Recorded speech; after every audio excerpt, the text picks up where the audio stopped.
জ্ঞানার্জনের একটা মূলনীতি তোমাদের সাথে আজকের এই প্রোগ্রামে শেয়ার করে আমি আমার সংক্ষিপ্ত আলোচনা শেষ করব। ইসলামিক জ্ঞান হোক কিংবা কনভেনশনাল জ্ঞান হোক, জ্ঞানার্জনের জন্য তিনটা বিষয় অপরিহার্য, এটা আমাদের খেয়াল রাখতে হবে।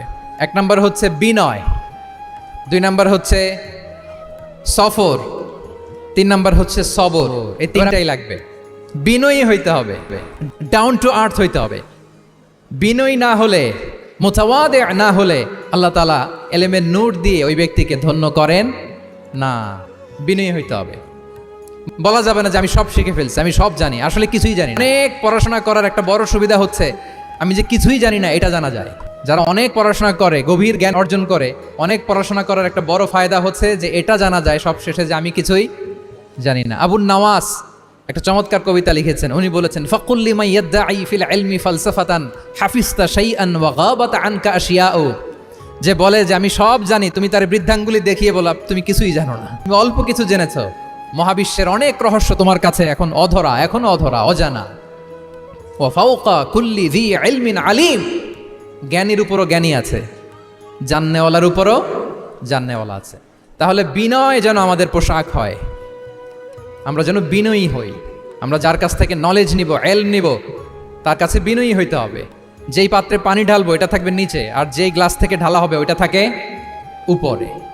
মূসা আলাইহিস সালাম একবার বনি ইসরাইলের মাঝে আলোচনা করছিলেন। হঠাৎ এক লোক বলে যে ইয়া নবী আল্লাহ মান আ'লামু ফিল আরদ, বর্তমান পৃথিবীতে সবচেয়ে বড় জ্ঞানী কে?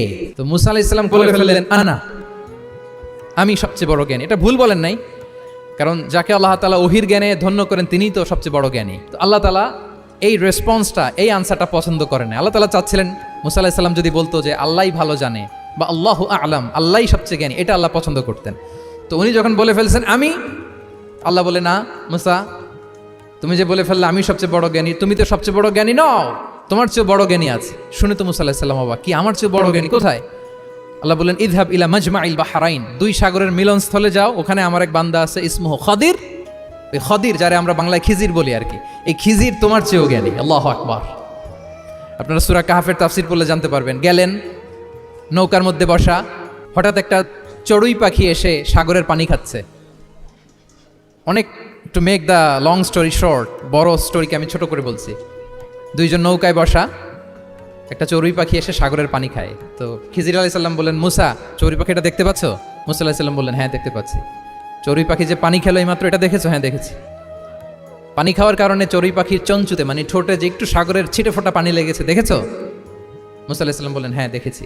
তো খিজির আলাইহিস সালাম বললেন এই যে সাগর থেকে, মহাসাগর থেকে পানি খাওয়ার কারণে চড়ুই পাখির ঠোঁটে সামান্য সাগরের ছিটে ফোটা পানি যতটুকু ঠোঁটে লেগে আছে, এটা হচ্ছে তোমার, আমার আর মহাবিশ্বে আমরা যারা আছি সবার জ্ঞান। আর এই পড়ে থাকা মহাসাগরের পানি হচ্ছে আল্লাহর জ্ঞান। চড়ুই পাখির ঠোঁটে লাগা পানি তোমার, আমার আর পৃথিবীর সবার, আমাদের যে জ্ঞান আল্লাহ দিয়েছেন এটা। আর মহাসাগরের পানিগুলো কার জ্ঞান? ওয়ামা উতীতুম মিনাল ইলমি ইল্লা কালিলা। আল্লাহ বলেন একেবারে একেবারে ভেরি লিটল, যত সামান্য জ্ঞান দিয়ে আমি তোমাদেরকে এই দুনিয়ায় পাঠিয়েছি। এজন্য আমি সব জানি, এটা আজকে থেকে আমরা আর বলবো। আমার শিক্ষার্থী বন্ধুরা নয়েজ করো, বলো আমরা বলবো আল্লাহু আ'লাম। আল্লাহ ভালো জানেন। সাহাবাদের এই বৈশিষ্ট্য ছিল, ওনারাও বলতেন আল্লাহু ওয়া রাসূলুহু আ'লাম, আল্লাহ এবং আল্লাহর রাসূল ভালো জানেন। এবং আমাদের ক্লাসিক স্কলারদের এই বৈশিষ্ট্যটা ছিল, অনেক প্রশ্নের উত্তর ওনারা দিতেন না। আমাদের তো প্রশ্ন করলে আমরা হুটহাট উত্তর দিয়ে দিই। অন অ্যান অ্যাভারেজে 10টা প্রশ্ন করলে ইমাম মালিক এর মধ্যে অধিকাংশ প্রশ্নের উত্তরে বলতেন আনা লা আ'লাম, আমি জানি না। আমি জানি না এটা যখন আমরা বলতে শিখি, তখনই বেসিক্যালি আমরা নলেজেবল হয়ে উঠি, জ্ঞানী হয়ে উঠি। তাহলে জ্ঞানার্জনের জন্য অপরিহার্য কয়টা বিষয় বলেছিলাম, মনে আছে না? ঘটনা শুনতে শুনতে কয়টা মোট? এক নম্বরে বিনয়। আমরা বিনয়ী হব। আওয়াজ করে বলি আমরা কি হব? আমরা বিনয়ী হব। এই যে আমরা কোরআন হেফজ করলাম, এরপরে তুমি যদি বুখারী হেফজ করো, মুসলিম হেফজ করো, এটা তোমার বাহ্যিক জ্ঞান অর্জন হয়েছে। জ্ঞানের দুইটা সাইড, একটা ইন্টারনাল নলেজ আর একটা হচ্ছে এক্সটার্নাল নলেজ। বাহ্যিক জ্ঞান এটা হয়েছে, আরেকটা আছে ইন্টারনাল নলেজ, এটাকে বলে অন্তর্নিহিত জ্ঞান। ইলমে লাদুন্নি ওয়া আল্লামনাহু মিন লাদুন্না ইলমা। এটা শুধু কোরআন হেফজ করলেই হয় না, এটা কোরআন পড়ার পরে, হাদিস পড়ার পরে, এগুলোর উপর আমল করার পরে, বছরের পর বছর সাধনা করার পরে আল্লাহ তাআলা কোন ব্যক্তিকে ইলমের নূর দেন। এটা এত সহজ না। আমরা এক্সটার্নাল নলেজ, বাহ্যিক জ্ঞান খুব সহজেই রিসিভ করতে পারি, কিন্তু ইন্টারনাল নলেজ, যেটা অন্তর্নিহিত জ্ঞান, যেটা তোমার দূরদৃষ্টি বাড়াবে, তোমার ফেরাসাত বাড়াবে, তোমার বিচক্ষণতা বাড়াবে, তোমার ফার সাইটেডনেসকে বাড়াবে, ওই অন্তর্নিহিত জ্ঞানের জন্য বছরের পর বছর সাধনা করতে হয়। সো আমরা যেন বিনয়ী হই, এটা হচ্ছে নাম্বার 1। 2 নাম্বার কি বলেছিলাম? সফর। ফানজুরু কাইফা কানা আকিবাতুল মুকাজ্জিবিন।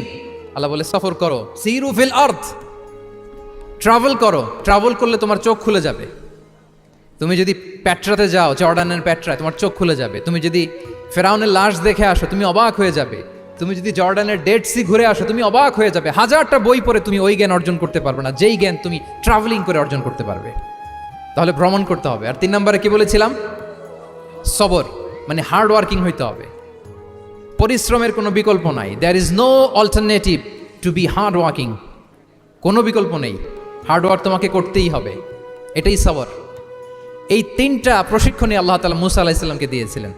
লম্বা ঘটনা, তিনি খিজির আলাইহিস সালামের সাথে সফরও করেছেন, ওনার কাছে যে বিনয়ী হয়েছেন, তারপরে বারবার উনি ধৈর্যহারা হয়ে যাচ্ছিলেন, আল্লাহ ধৈর্যেরও পরীক্ষা নিয়েছেন। তাহলে বিনয়, সফর এবং সবর, এই 3টা জিনিস জ্ঞান অর্জনের জন্য অপরিহার্য।